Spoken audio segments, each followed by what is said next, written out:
My son is terrified of his father.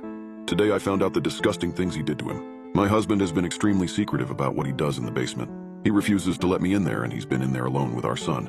I assumed they were working on a project together, but I never could have imagined the horrific truth of what he did. I first realized something effed up was going on when my son started acting differently. We were making pancakes, which my son Hank usually loves to help me with. "Hank, can you run down to the basement and fetch me some more flour?"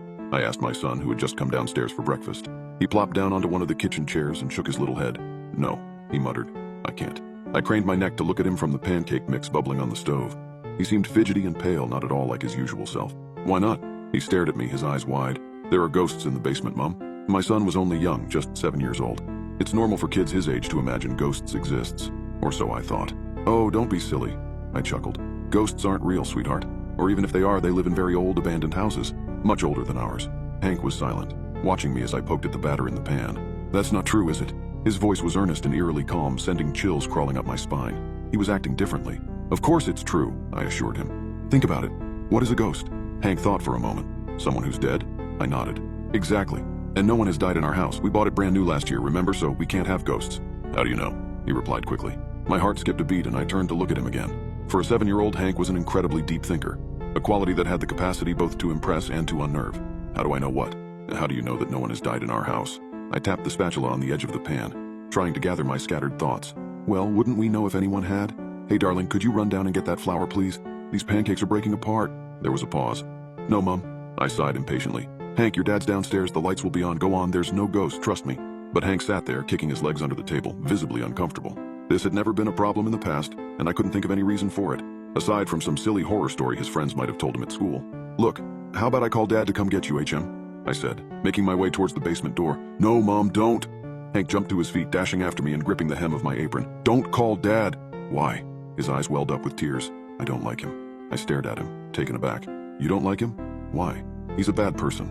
I was extremely confused. My husband loved him. He would always take good care of him when they were home alone while I was working. They've been spending a lot of time together recently since I've been extremely busy working, so he looks after him. "What? How can you say such a thing?" I asked, extremely confused by what he meant by calling him a bad person.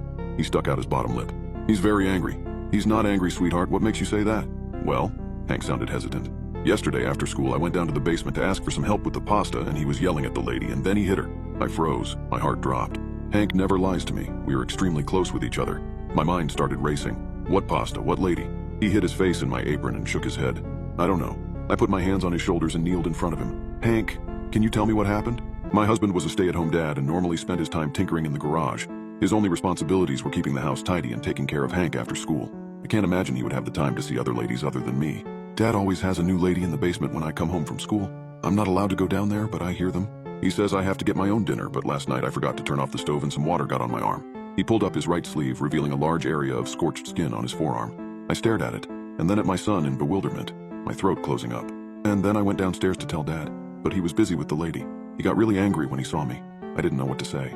My heart was thumping fast in my chest, making me feel lightheaded. "What happened to the lady, Hank?" I whispered. He wet his lips. I don't... She lives in the basement now, they all do." My blood ran cold. "Stay here. I'm going to talk to your father." "No!" Hank grabbed my sleeve. "You can't go, Mom." "I have to, baby. Don't worry, the ghost won't get me. I just need to find out what's going on." "No, you can't go," he kept repeating, frantically tugging at my blouse. "Dad said you're not supposed to know about last night." I stared at him. "What? This is important, Hank. Your father is supposed to be taking care of you." Hank crumpled to the floor, burying his face in his little hands. "I'm afraid," he sniffled. "I'm afraid that if you tell him, he'll make me return to my grave." My heart dropped to my stomach. The kitchen seemed to spin around me. I had to grip onto the kitchen counter for support. "What? What did you say, Hank?" I stammered, a wave of nauseous terror washing over me.